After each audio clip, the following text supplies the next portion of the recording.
What's going on, YouTube? We're back at it for another Back for Blood video. Today we're going to be talking about the Tunnels of Terror DLC. Now, there's more than a few changes that have been made with this DLC and a lot of new content to talk about before I get fumbled with my own words. So let's get straight into it. The first thing that we're going to talk about is some of the changes when it comes to cleaners. Obviously, we've got two new ones, but also Mom has been changed drastically and possibly for the better, in my personal opinion.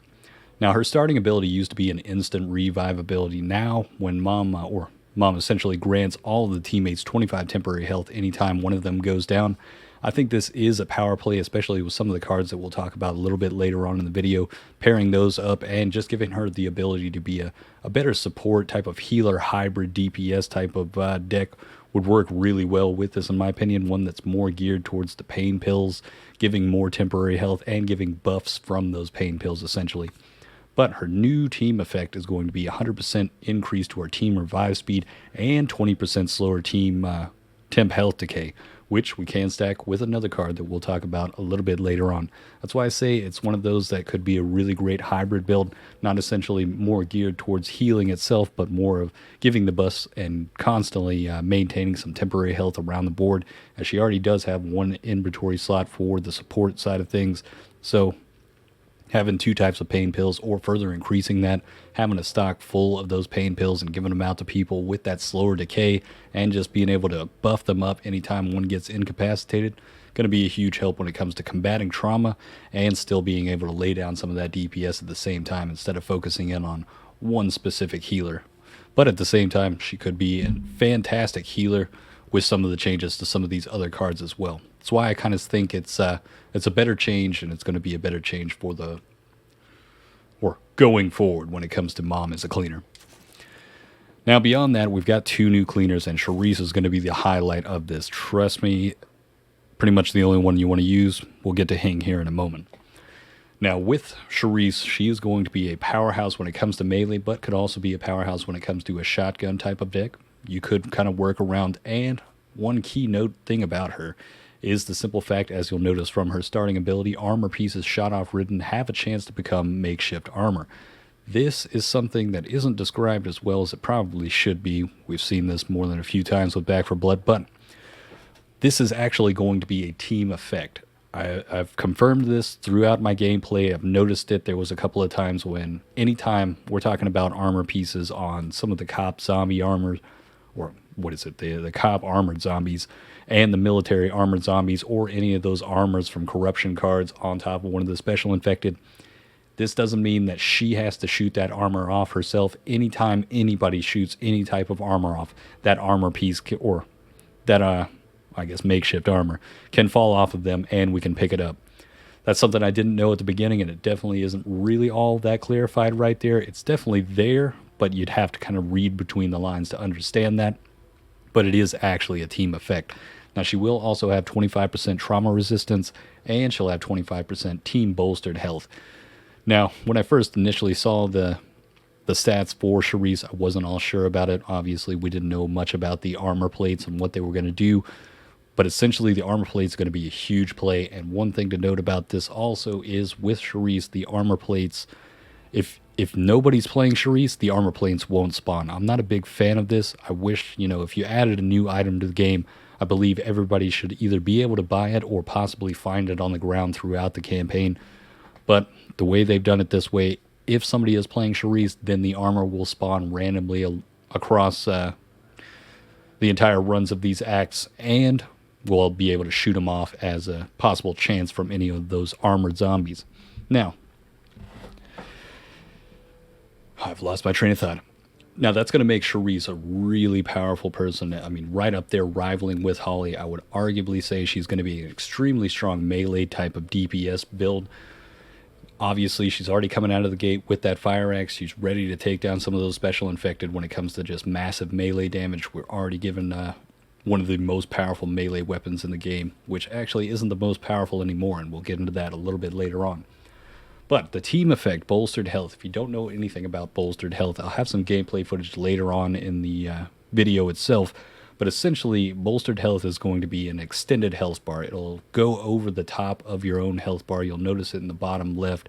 There'll be a little purple bar coming from the beginning portion, or the lowest portion of your health bar, that'll cover the top of it. Now, this will only be for temporary health, and there's going to be more than a few cards that we'll talk about here in a moment that are actually going to give us that ability to really fill out that temporary health and just maximize that bolstered health on top of everything.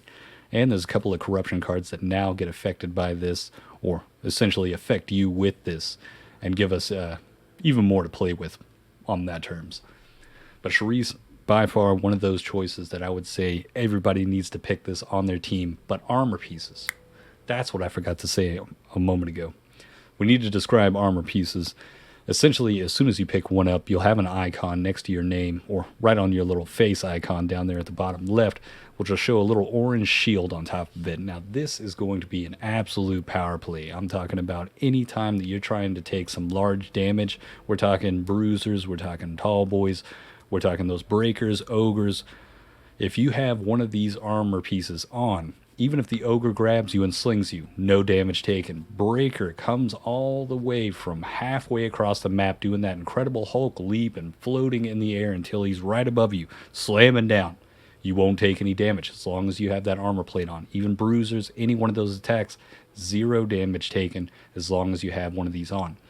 Now, the description for the armor plate says, it's going to pretty much mitigate that large damage, so it's only for some of those bruisers, breakers, and ogres.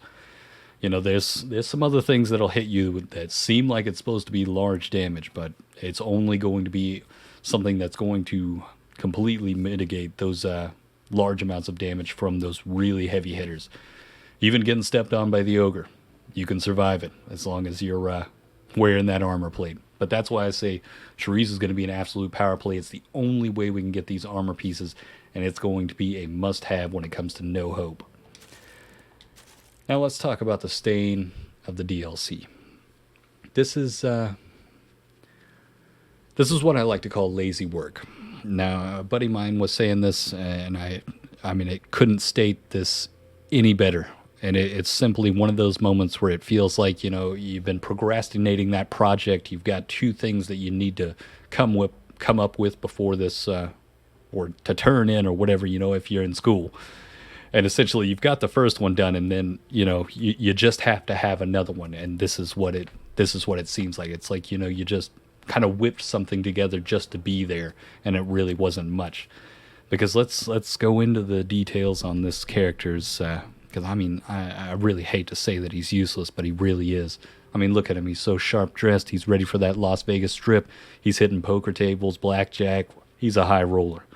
Hing's got some great vocal lines as well, and I played 13 hours on him, but I can confirm he is essentially useless.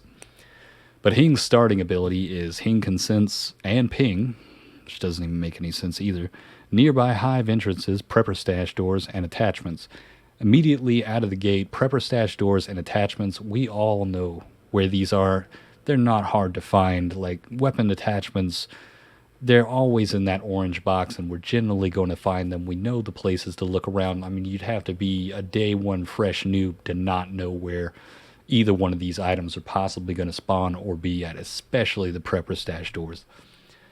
Now, in the beginning, obviously, the hive entrances seems to be useful because you don't know where they're at initially. You're like a fresh noob when it comes to the DLC.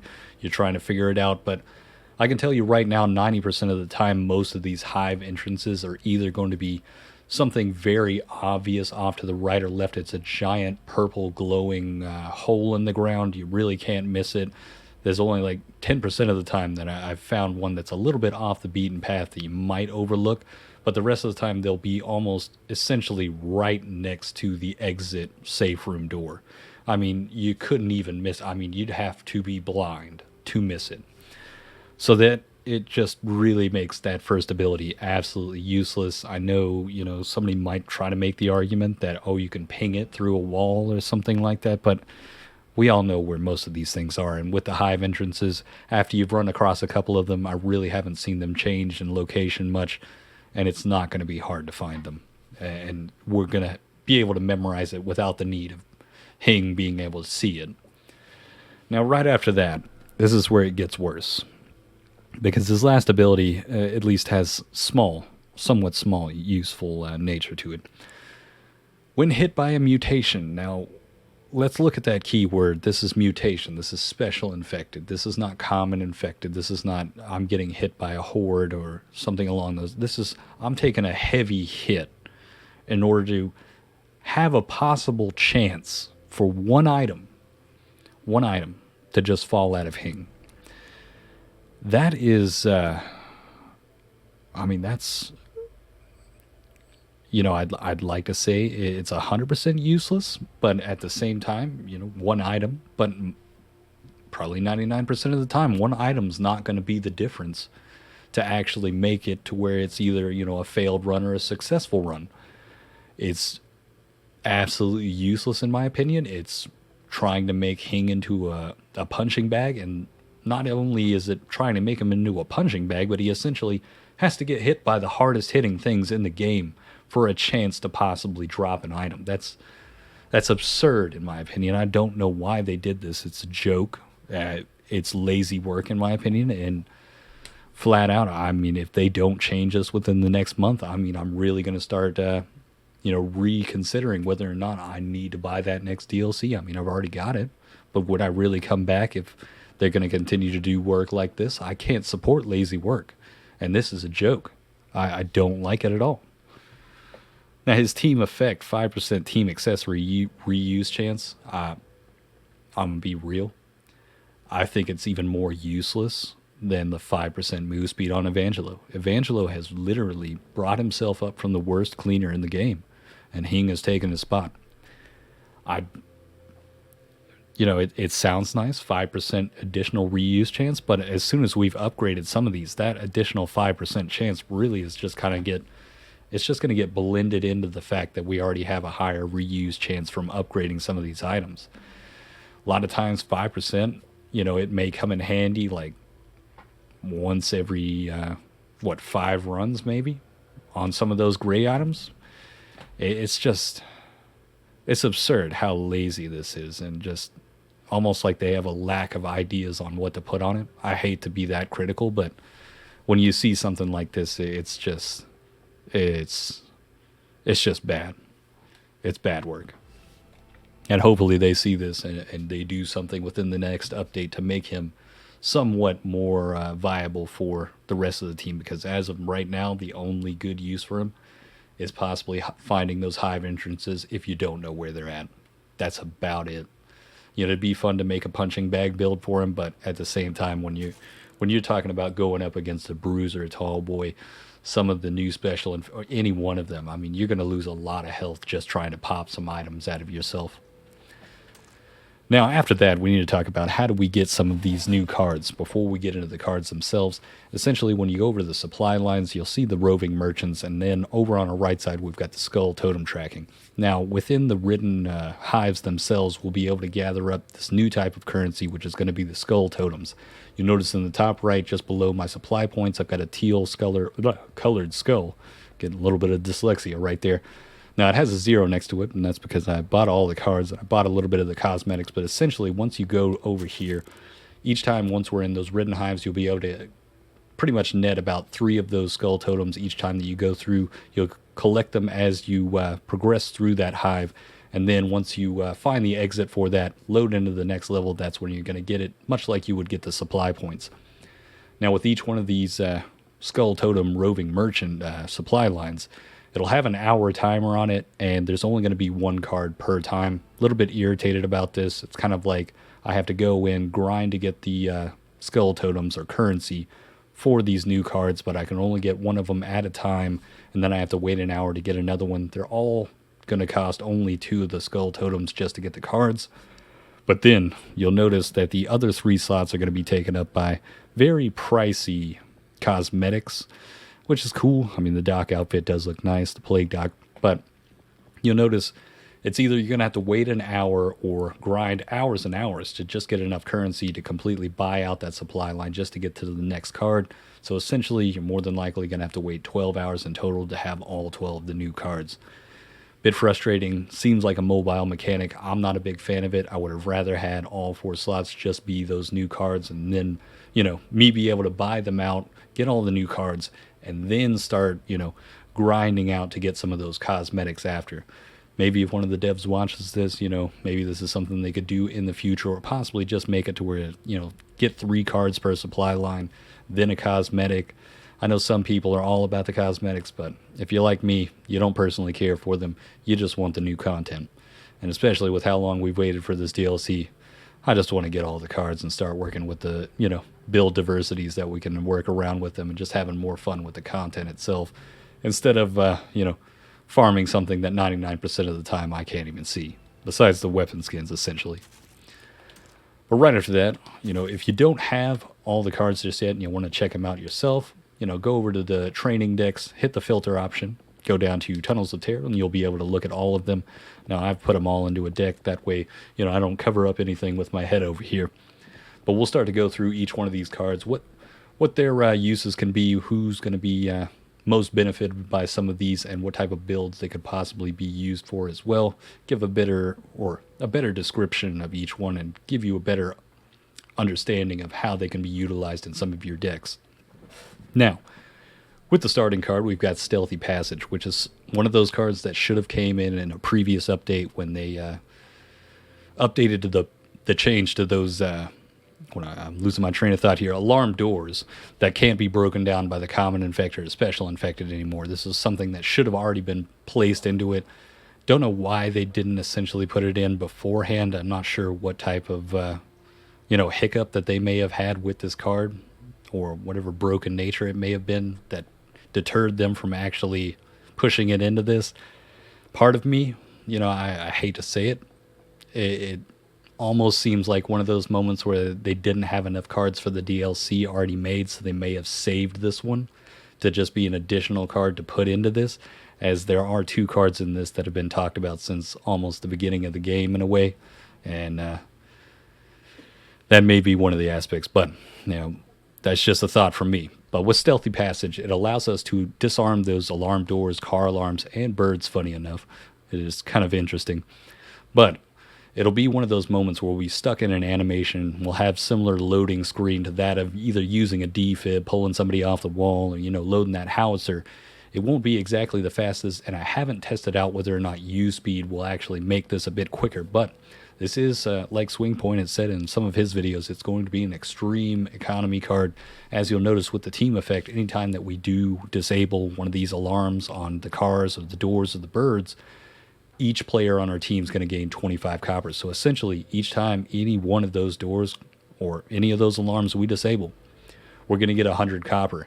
You think about some of the corruption cards in Nightmare, or just in general, where it amplifies the number of alarm doors that are out there, amplifies how many birds are out there, or just some of those maps with multitude of those cop cars.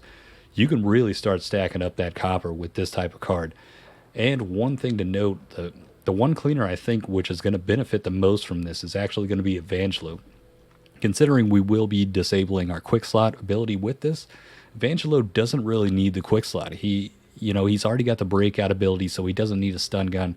He's kind of built more towards the melee side of things and a little bit of speed.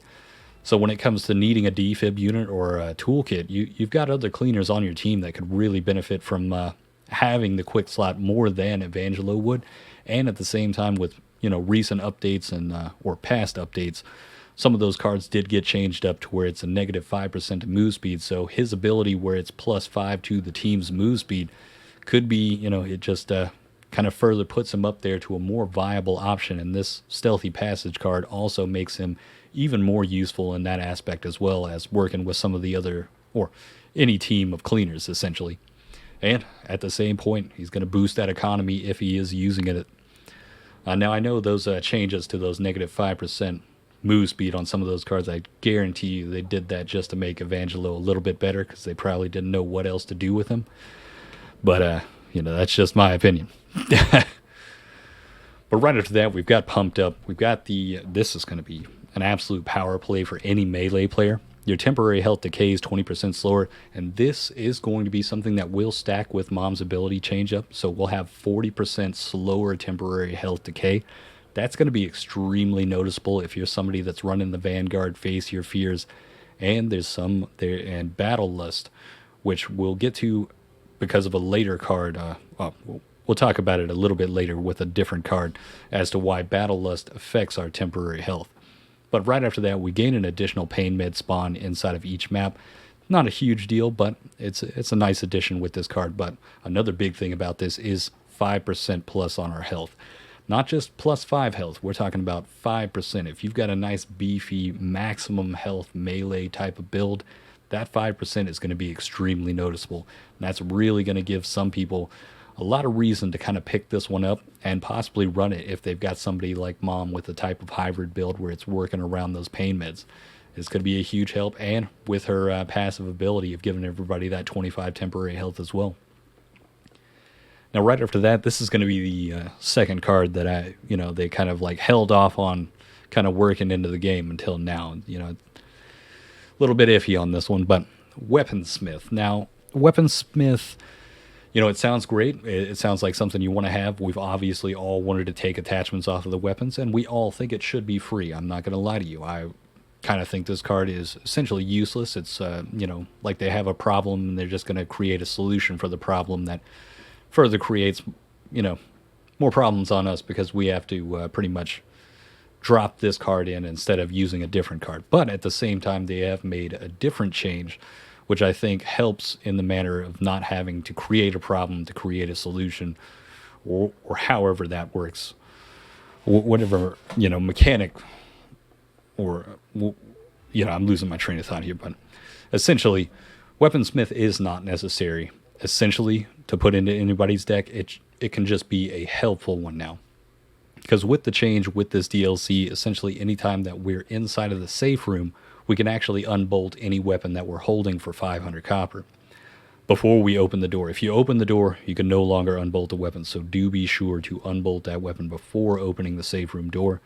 Once you've opened it, you're going to need to have Weaponsmith, or you're going to either need to have Weaponsmith or wait till the next safe room to unbolt it. But what unbolting means is you'll pay 500 copper inside of the menu where you're looking at the weapon, and from that point, for the rest of the game, as long as you're holding that weapon you unbolted, you're going to be able to pull off the attachments and put on other attachments whenever you'd like to, which is something we'd all like to have, permanently for free. But, it's one of those things that they're going to force us into with this game, and it doesn't break it completely, but it is a bit irritating that we can't just pull off weapon attachments.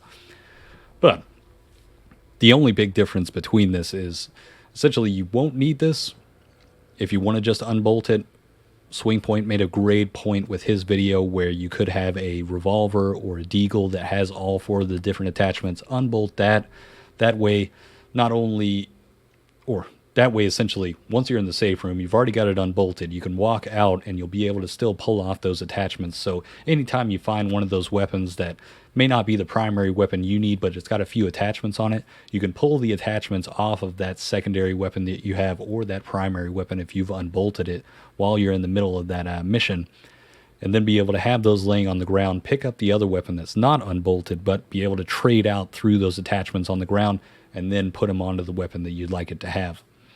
Now, at that same point, if you don't have another weapon attachment to replace for that one that you just put onto the other weapon, that's going to be kind of the trade-off. But more than likely, you've got that weapon attachment on your primary weapon. That way you can trade that one off and then put it on the secondary. I think that's probably a bit more confusing when I say it out loud, but essentially, we'll be able to trade out the weapon attachments is what I'm trying to get at without needing to have the Weaponsmith card. But the one thing about Weaponsmith is it essentially, from what I'm reading, I don't know whether or not this is 100% fact, you can have this 100% free if every person on the team has Weaponsmith in their deck, which is a kind of a heavy cost in my opinion. That's one card per deck of each player that could be slotted in for something for added survivability, some type of team effect, or something that's going to benefit them more towards their deck, whereas this is just going to be something that may not be 100% useful the entire time of the campaign. It may be, or run itself, it may be just like one moment that you needed to do it, like in the safe room, paying that 500. If you're working with Stealthy Passage, you may just have enough to just get that one weapon unbolted and work with that from that point forward and not have to worry about it anymore. But with Weaponsmith, it could end up being free, but at the cost of that card. So I probably overanalyzed that and overcomplicated it in some ways, but essentially, you don't need Weaponsmith. You can unbolt and unattach weapons through the safe room, and Weaponsmith can essentially either make it $100 cheaper or 100% free at the cost of a card. But right after that, we've got Overprotective. Now, when a teammate within 15 meters receives 5 or more damage, we gain 20% increased damage for 5 seconds. Now, I'm pretty sure this doesn't stack, but at the same time, this can be a powerful card, especially in higher difficulties. I know in Nightmare difficulty, the common infected themselves are going to deal more than 5 damage each time that they're hitting somebody. And 15 meters is a pretty generous radius. More than likely, a lot of times you are going to be within that range of some of your other teammates, as long as everybody's coordinating and doing their teamwork properly and not just running off willy-nilly. But one thing that also makes this increasingly powerful, or one thing I should state beforehand, I haven't tested this out just yet. Don't know whether or not, this can constantly keep triggering.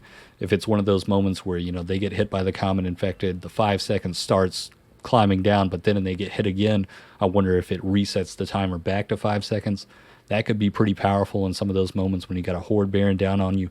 But one way that this could be an extremely powerful and benefit to any DPS class, or build essentially, is one of those moments where you've got a melee player with you, hordes coming in. You've got one of those rooms where the melee player can essentially hold down that doorway. Everybody else is standing in the back.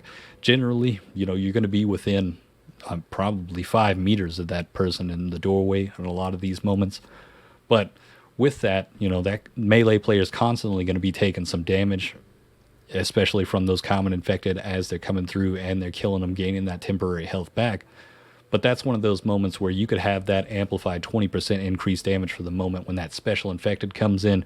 The melee may have a lot of damage and be able to hold down that door against the common infected, but it only takes one exploder or one wretch or something along those lines, or tall boy just coming in there to deal a lot of damage, especially on the higher difficulties. But with that 20% increased damage, if 3 of you are running that in the back while that melee's holding the doorway, that melee may proc the stumble chance, and then you'll be able to take out that special infected really quickly with this type of card. And at other times, it could just be that amplified benefit of damage that just gives you that faster ability to melt some of those special infected and some of those random horde encounters. But right after that, we've got Power Strike. This weapon, or this card itself, it seems nice. There may be something to it when it comes to combat knife, but every 3 seconds we gain plus 10 bash damage, stacking up to 10 times. All charges are consumed on use. I don't know how powerful this would be. Essentially 10 stacks over those 3 seconds, it's going to be 100 damage. But at the same time, if you have combat knife, I think if you're using combat knife like you're using the melee, I think it's considered a bash. There may be an amplification of damage in that moment from using the combat knife. But at the same time, it's extremely situational. It's one of those moments you're going to kind of have to work for. You're going to have to wait for it to stack up, for it to be really powerful. Might be a bit of fun to kind of, time that out right and then hit one of those special infected directly in the weak spot with a combat knife if it's got that increased damage. But at the same time, there's so many better cards that could be slotted in rather than this one that's purely situational. It may just be a niche one that could be for a bit of fun with some type of just try to punch, getting a little bit of knockout power with some of your bashes. But right after that, we've got Sadist. Interesting card here. When a teammate within 15 meters receives 5 or more damage, much like the Overprotective, will gain 20% of that damage as temporary health, and it can only trigger once per second. This one falls a little bit more towards the situational and niche side of things, in my opinion. It could pair pretty well with the Overprotective, especially in those moments when, like I said, you've got that one room you're holding down with the melee guy. If he's got Vanguard, he's chopping away at those guys. You're getting the temporary health back from that. You could be getting more temporary health back in those moments if you're wearing Sadist, since that melee person's going to still be taking the damage, giving you that overprotective 20% damage. But at the same time, very situational, only going to be helpful in some of those moments. Could be amplified by something like Pumped Up and Mom's special ability or her passive ability. Could work out some moments like that, but I still got to do some testing with this one to see whether or not it's really something that'll really give you a lot of that temporary health, considering it still is only 20%. And even with, say that person takes 40 damage, I believe when I did the math on it, was only about 8 temporary health per hit from that. When it comes to receiving 5 or more, you're really not getting a whole lot back from this, more than possibly just 1 temporary health per second that somebody's getting hit. So it could be one of those cards that could just be traded out for something better, or something could be more useful than slotting this one in over something like Overprotective. Uh-oh. Well, we'll just talk about Bodyguard now. Now with let's just slot down, and I'll remember we're coming back to Bravado. But Bodyguard, this one's a super niche card in my opinion. Now, when a teammate within 5 meters is attacked, you instead receive 75% of that damage. Can trigger once every 3 seconds. I don't see this one being all that great. I haven't really tested it out just yet. Maybe if 4 people are playing this, I don't know how it exactly works or how it chains through the different other people, whether or not the damage even further gets diminished if that happened. It's kind of crazy to think about, because if all 4 players are holding this could be something that kind of bounces to each player, but they're going to need to be within 5 meters of each other. It could create a little bit more survivability of that person that's at the front of the pack, essentially. But at the same time, if you're wearing this, you're the only person wearing this, if you're playing with randoms. We've all seen that one guy that, he's not the greatest at the game, and he starts getting beat up by one of those tall boys or bruisers, something that's a heavy hitter. And then he starts, he just tucks his tail and starts running towards you for protection. That 75% of damage from big hit from something like a tall boy or something along those lines could be extremely detrimental for you. I mean, this could be something that ends up hurting the team overall and just really damaging you more than you'd like to. And telling you right now, your back's going to be hurting from that one, because more than likely you're going to be carrying the brunt of the damage if you're wearing a card like this. Now, maybe this is something that could work out with some type of punching bag build with Hing. I don't know whether or not this could proc his ability to drop an item, say if somebody else within 5 meters got hit by a special infected. Maybe, but at the end of the day, this is not a card that I see really being viable in the future, unless it somehow does proc really well within being chained by 4 different people. But again, you have to be within 5 meters in order for it to activate like that. But next up, we've got Bravado, another one of those cards I'm not too sure about. When a teammate within 15 meters receives trauma damage, gain 10% of that amount as trauma health. Now, this is something that could be pretty powerful when it comes to the tunnels content, and especially in No Hope. There's a lot of trauma damage you're going to sustain while going through the tunnels and going through No Hope, especially even more so. So you're going to need a lot of opportunities to take off some of that trauma damage you sustained while progressing through each one of these runs. This may be something that helps with that, but at the same time, 10% is quite the small amount. This may be something that works quite well in No Hope, but not really in the other difficulties. Unless somebody's taken a large amount of trauma damage, you're not really going to be taking all that much trauma health off. I really need to do some more testing with this to see whether or not it's going to be even more powerful than I think it might be. But at the same time, anytime that you can take some trauma health off, that's going to be a huge benefit to you and the team, especially when it comes to No Hope, trust me. But I'll have to do some testing with this one. It may not hit quite the mark that it really seems like it might be trying to hit. Maybe they might need to buff this one to make it a bit better. Maybe 20% might be a bit better off with this type of trauma health. But as for right now, it's one of those cards that a little bit on the fence about. I can't give you too much information on this one, because at 10% amount, I think about any time that you're getting chewed up by some of the common infected and how small the amount is of trauma damage that you're kind of sustaining, like 3 or 5 at a time. 10% of 3 or 5 is really not going to be all that much. unless somebody right next to you within 15 meters is getting smacked down or getting crushed by a crusher. That would be where this card actually probably gives you the most trauma health back. But essentially, if you don't know what it means by amount as trauma health back, it's basically just taking that trauma damage that you have off of yourself. I think that describes it as best as I can.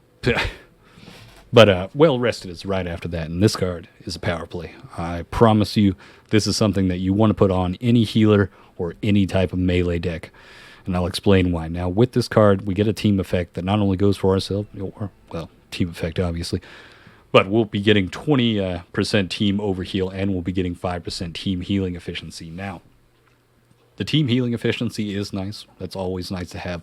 But the 20% team overheal is going to be the big power play with this card. And I do believe that this card does stack. So if you've got 4 different people with this, that's 80% team overheal. Now, what overheal essentially does, well, I'll talk about it first from the healer perspective before I get into the melee, because it can be pretty powerful for the survivability of melee and maintaining that temporary health. So you've got one of those moments, if you're a solid healer, you've got the medical professional card inside of your deck. You're trying to take off 15 additional trauma damage, as well as trying to heal that extra life onto somebody. Anytime that you're using, the defib unit or the med kit. The med kit, generally, maximum amount of health you can possibly give somebody. Maybe you might have run into this moment where, it got pretty rough in that previous mission. You're in the next safe room. You got a surplus of copper, but your entire team's got a whole lot of trauma damage on them. You start buying up those med kits and you start healing them, even though they already have pretty close to maximum health. That's, like 10 health off of being touching their trauma damage, but you're still going to apply that med kit just to take off that trauma damage and give them overall more permanent health. What's going to be great about this is that additional health that you essentially would have lost by just using it on them just to get the trauma damage is going to be turned into actual temporary health. And as you know, within that safe room, that temporary health doesn't decay until we open the door. This could be one of those power plays to not only take off that trauma damage, but really give the maximum amount of healing from those med kits as you're using them with medical professional, or just from upgrading those medical accessories in general. And the higher you have that team overheal, the more health it's going to stack on top of them, and it's going to work with that bolstered health, which is going to be pretty powerful, because you could come out of that gate with, if you've got a lot of that bolstered health on top of you, like 50% of it or a little bit more, each time that you're using those medkits to take off a little bit more of that trauma damage, the rest of it's just going to be filling up that bar and giving them the most survivability and most health that they can possibly have before walking into that next one. Or even at the same time, anytime that you're healing them, if it's going to be touching that trauma bar, or it's going to be some leftover healing, it's just going to give them even more healing that you wouldn't have given them otherwise without the type of card like this. Now, when it comes to melee, the reason it gets pretty powerful when it comes to survivability is the fact of Battle Lust. Since Battle Lust only gives us that permanent health, this is going to transfer that Battle Lust healing by 2 health into temporary health. So not only are we getting those Face Your Fears or Vanguard temporary health, but now we've got even more temporary health coming back into us. More than likely, if we've got the bolstered health, or as a melee person, you're more than likely going to have a bit of that trauma damage. This is just going to be able to give us that maximum amount of temporary health or health overall that we can have at any given time, and really make it or make the most out of that Battle Lust card. So I would highly suggest throwing this into some melee decks unless one of your teammates already has this on them. But at the same time, doubling up on it, even if they do have it, you can't go wrong with that either. Now, right after that, we've got Fit as a Fiddle. Now, this one's going to give us 20% team bolstered health and 5 team health. 5 team health, it's all right. It's a nice little bonus to this. Now, this one is not a must-have, like I would say with well-rested. This one can be a benefit. Maybe if you're the healer, just giving other people that added team bolstered health. This might be a card that would be excellent for the hybrid build with somebody like Mom, where you're going for like the temporary health type of healer. Could be something you'd want to look into, but at the same time, Charisse is going to give us that 25%.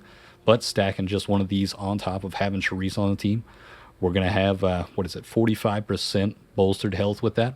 That could be a huge benefit at certain times, especially if everybody's trying to maintain that temporary health at all times. It really makes temporary health a whole lot more useful. But,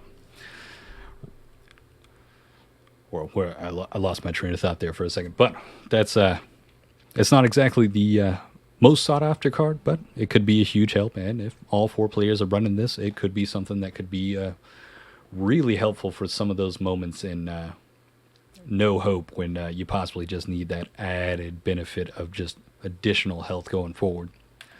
But right after that, we've got Pinata. This is going to be interesting. This is going to make Hoffman builds that are based around grenades even more powerful and even more useful.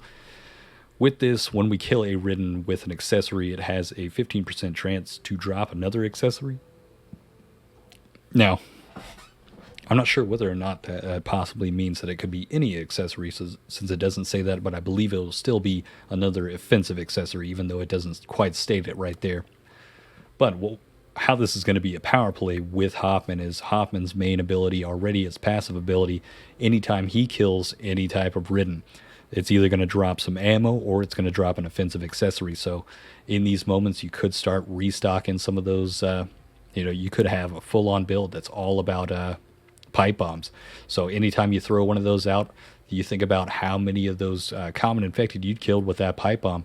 It could be dropping 1 to 5 different offensive accessories with this bolstered chance of 15%, not only from the accessory killing them, but since you're playing Hoffman, you're also getting that added percentage chance of even more offensive accessories. So it could be one of those moments where if you're just killing with accessories, you're constantly restocking your accessory pile up that you've got going on. Now, obviously, it could drop as a Molotov or another grenade or the pipe bomb. Any one of them could be dropping. But that could also be beneficial for some of the other teammates on your team. They could possibly need a grenade. They could possibly need a Molotov. Maybe they don't have anything in their inventory slot for that. They've already wasted theirs previously. All that surplus can be used, and it's gonna help with the economy overall, because you're not gonna have to constantly be spending to restock yourself. You're gonna be coming back or getting a return from your offensive accessories, essentially. Now, right after that, we've got Magician's Apprentice. You have an additional 10% chance to not consume accessories when used. Now, on the screen, or on the picture itself, it does showcase a Molotov and a grenade. I'm not 100% certain whether or not you can actually reuse grenades or Molotovs. I don't know why that's on the picture. I've never seen any of the grenades or offensive accessories ever have a reuse chance on them. Maybe this card has that talent. I'm not 100% certain. This could be something that could work with that if that's true, working with Pinata and playing as Hoffman. This could be a powerhouse, just adding that 10%. But this could be something that would be extremely powerful for anybody that's working with the healer deck, or somebody that, like Carly, trying to utilize those toolkits. I wouldn't really necessarily say for Carly for the toolkits. That's something that you'd have to think about on your own terms. But when it comes to a healer using the medical accessories or possibly the defib units, this could be something that would be a great help, especially for saving on cost or just adding to giving you more ability to heal even more over time. Having the ability to have one of those med kits, be able to reuse, get more of that temporary health off, having a defib and somebody, especially in no hope, you really are going to need the defib units. So having that 10% chance is not going to hurt at all, especially for a healer that's constantly needing to res people. And we'll get into why that is as soon as we start talking about no hope here in a bit in the video. Goodness, this is already pretty long. But this is going to be the last card. But that being said, this is going to be perfect for some of those healers out there. Anybody that's using any type of quick slot ability or any of the healing accessories, this is something I would say you kind of want to put in there pretty close to the top. I wouldn't say first pick off the bat, but if you're going into something like No Hope where you can have all 15 cards at the same time, I would definitely put this in, because having that 10% chance at the beginning before you start upgrading some of those accessories, gaining that additional reuse chance, it's going to be a big help in the long run, trust me.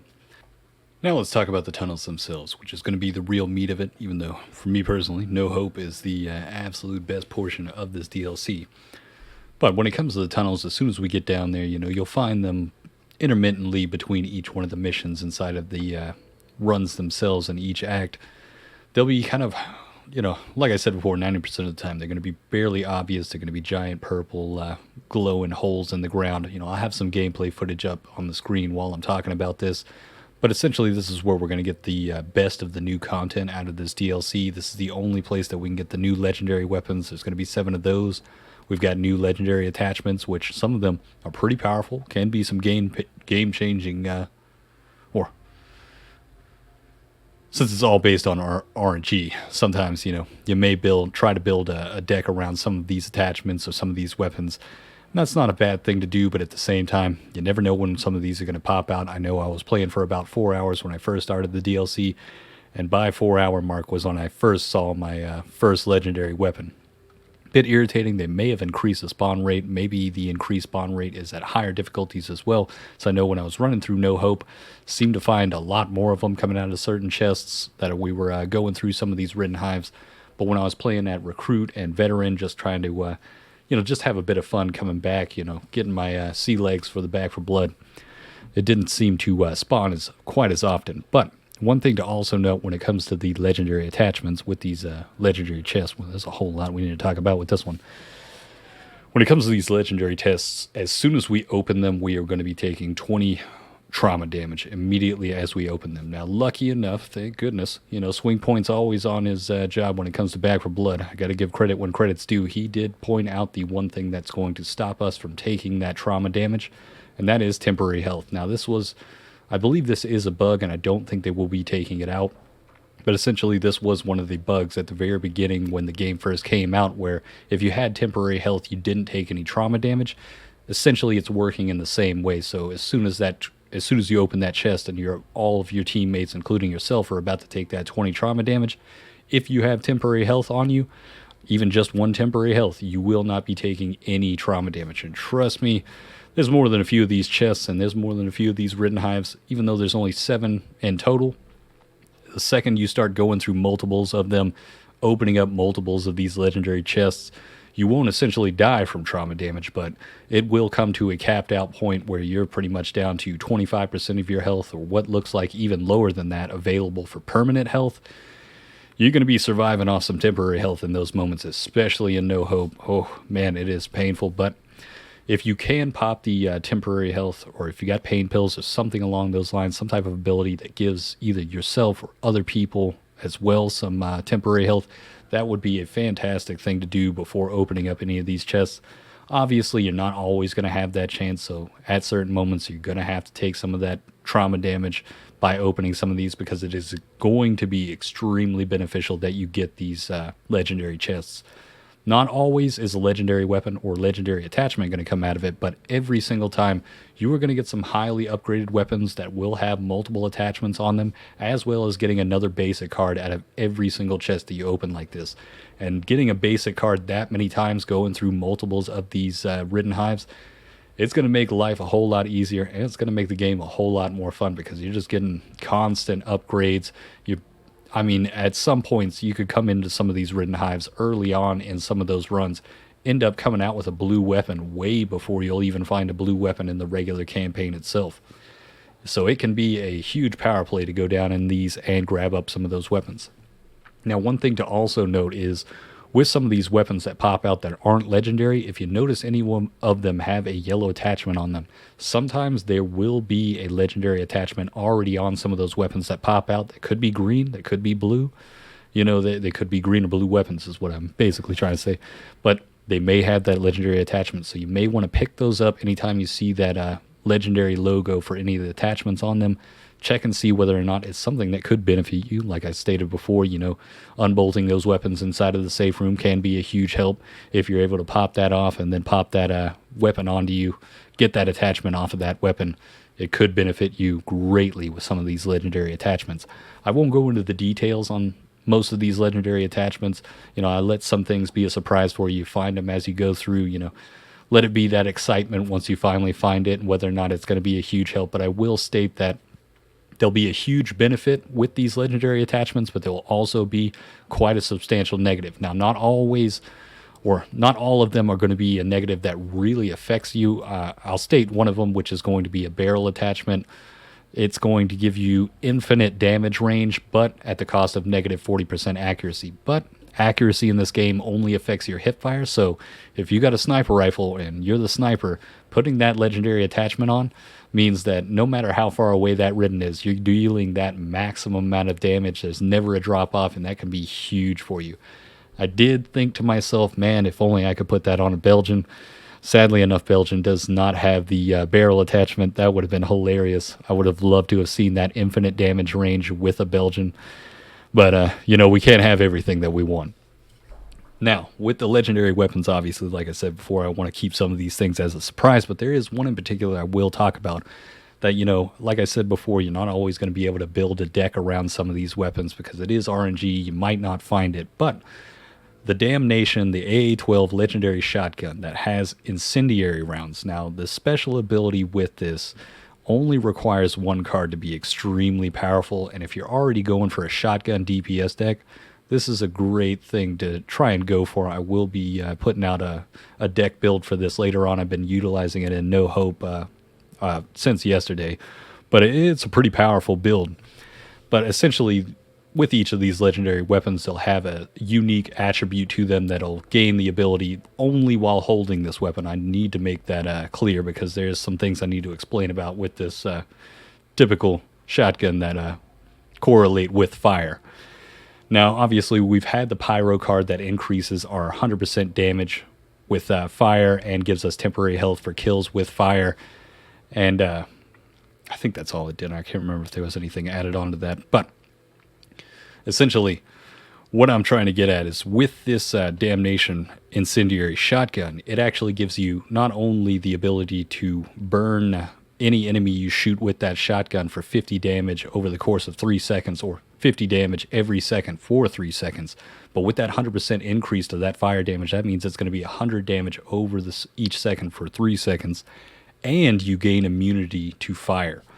Now that is going to be a huge power play. I've been utilizing it through No Hope, like I said before, and I do need to make this one note about this before somebody starts running out there and thinking to themselves, I can just throw a Molotov at my feet. Don't do that, especially in No Hope, because like I said before, you're going to need to be holding that weapon in order to gain the ability that weapon gives you. If you have it holstered or if you have it put away, you're not going to have that invulnerability to fire. So in that moment, when you have a Molotov in your hand or a jerry can, you're going to be pulling out, or you're going to be putting that shotgun away. So if you throw it at your feet for those few seconds, not only do you have that increased fire damage, but you're going to feel it in those few seconds before you pull out that shotgun again.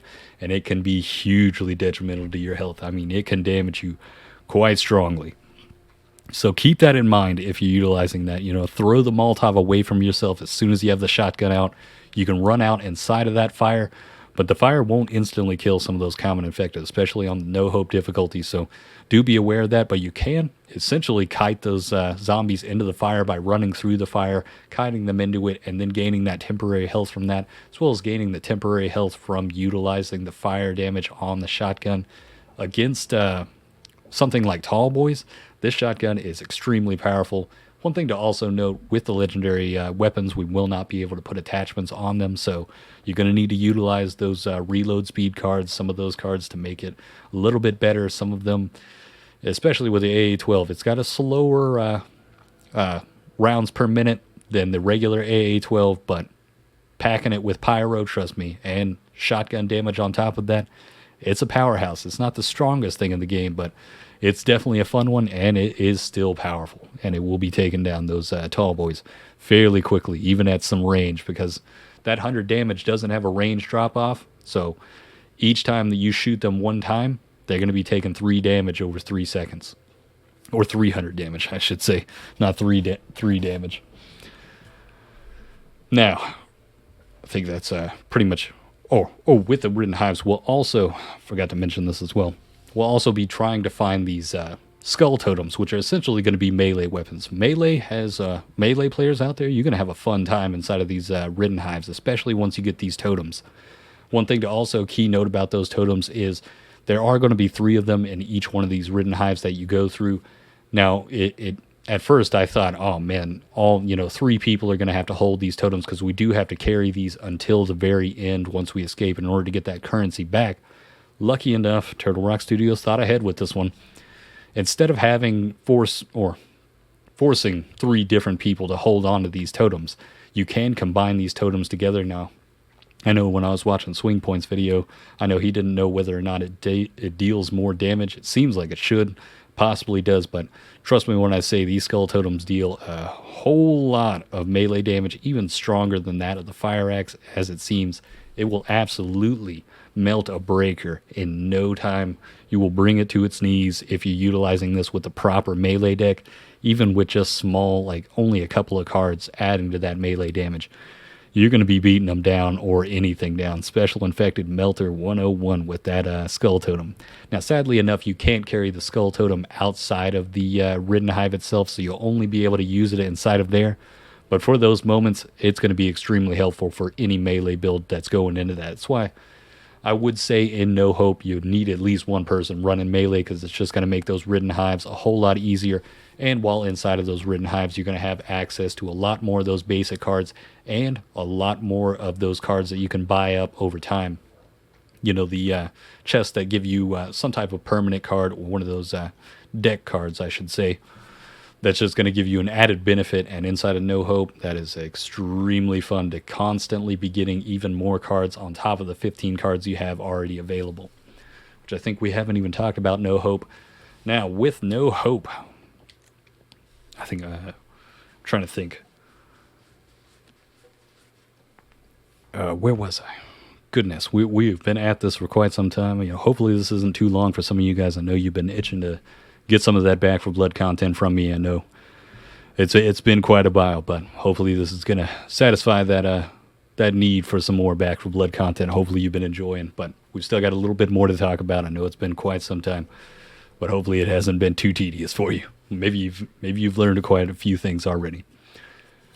But with No Hope, immediately out the gate, I mean, this is an absolute thrill ride mode for me. I've had more fun with this than I probably had with any other moment inside of Back for Blood. I love deck building inside of this game, and having the ability to have immediately the entire deck straight in front of me, being able to play with that, giving the most power out of it as soon as we walk into that act, whichever one it is. And then having an increase to the spawns of each one of those card boxes where we can buy additional cards you would have never thought you could have combined with the decks that you've already built, just amplifying the power that you have and the rest of the team has overall. I mean, it's unbelievably fun. It's refreshing. It really revitalizes the game for me. It's not something I would necessarily say is going to be the easiest journey for a lot of people. It is very difficult and it is very chaotic, but when you have access to the entire deck and then being able to get additional cards at a larger amount, that is just, I mean, it's unbelievably fun. Now, there will be roaming bosses, random bosses in places you never thought there would have been a boss. Lives don't recover during the mission, which means, no, I'm not 100% certain on this. It says lives don't recover. Now, what this means essentially is they won't recover within that mission.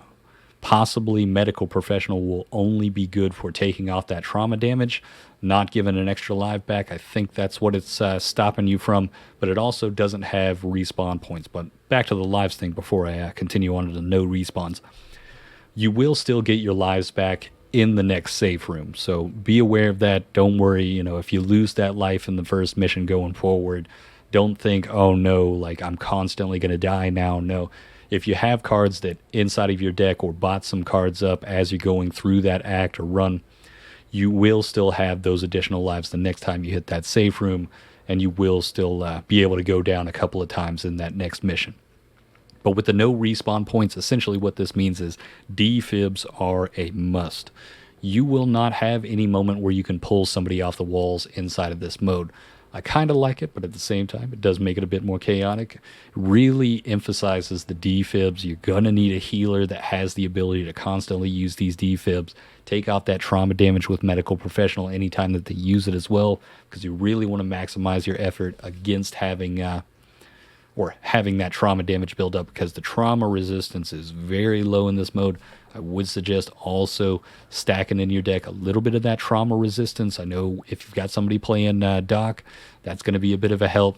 If you're already playing Charisse, you've already got 25% on you. Add a 25% card, add in Doc, 75% right there. I mean, Charisse is built and ready for no hope, I'm promising you, and going to be a huge help. But yeah, I can't stress it enough. Charisse is a power play and a must-have when it comes to no hope. You gotta have her. But beyond that point, it's going to be an extremely difficult one, and the sad part about it is there is no matchmaking for this mode. I need to stress this because obviously Turtle Rock Studios really does listen to people complaining about things. They need to bring matchmaking into this. Now, I know a lot of people out there may be saying, like, oh, you don't have friends. You know, it may be like that Diablo Immortal moment where it's like, oh, you don't have phones, you don't have friends. It's not even about that. It's not that you can't go and connect with other people, or some people are too anxious to talk to other people on a third party, Discord or something, or looking for group. It's the simple fact that you're creating a lot more work just to get to this mode. And even if I do have friends, not all of them may be available at that same time. And sometimes you don't want to have to load up the game, then load up Discord or load up something else in order to look for all these other people. You just want to hit that start button, queue up with some people, and just run in. I know it's a harder difficulty mode. I know some people have already apparently complained that Nightmare, was filled with people that are straight out of recruit difficulty, but at the same time, like, it's part of the fun. You're going to be queued up with some people. The best that they can do is make a prerequisite that people needed to have finished Nightmare before going into this mode. That way we kind of have this buffer zone where people can't just immediately jump out of vet or recruit and go to no hope and not have fully built decks, or not know what they're doing, or having the map knowledge. I understand that's why they've disabled the matchmaking, but it just creates a whole lot of work for a lot of people that don't feel like going through the effort of having to go outside of the game just to find people to go in and play with if their friends aren't all available at the same time. That's something I'd like to see changed in an upcoming update. Hopefully it is something that they do add in, because as of right now, just, I'd like to say I'm going to play No Hope more than a few times, but after I finish it one time through, that may be it for me, besides going through maybe an act or two here and there if I have a couple of people with me, or if some people are looking for other people to go to No Hope. Do want to plug the Discord right there if you're looking for other people to play with on Back for Blood. Maybe you're looking for No Hope. Go join the Discord, talk with some of the people over there, talk about the game itself. Like-minded people that have some solid builds with some of their decks.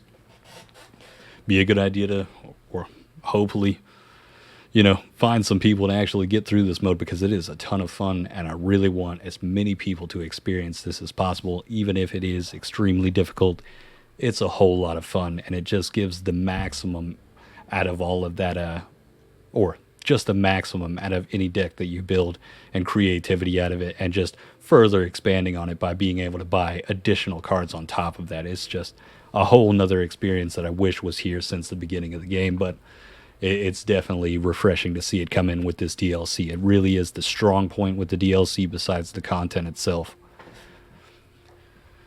But that being said, I think that's going to be everything. We've already gone on for long enough now. Some last notes that I'd like to give is, something that would have made this DLC like over the top even better is the simple fact because the first time I saw Tunnels of Terror was the name of this DLC back in December, I thought to myself, oh man, we're going to have another whole campaign act. It's going to continue on from where we took on the Abomination. We're going to dive into the tunnels, and then there's going to be another boss at the end of that. I thought it was going to be something like raid content. I wish that they would have possibly done what they've already done, added the tunnels in through the rest of the campaign, and then possibly done like a mini campaign act. Maybe like 3 missions with another boss at the end of it. Would have been nice. Obviously, you can't have everything that we want. Can't always get what you're looking for, but we still got some solid content with this DLC, and it's definitely something that further increases the replayability. When it comes to the cards, I wish I'd seen a little bit more. A couple of them, they're good. They're not the greatest, but there are more than a few of them that are changing up some of the build diversity, is giving us a bit more options, a bit more survivability, and definitely catering to No Hope especially. But at the same time, when you look at something like King, you got to think to yourself, hopefully they're not running out of ideas. And if they want some ideas, I'll throw some out right now. I would love to see something like incendiary cards that give us incendiary rounds for some of our weapons.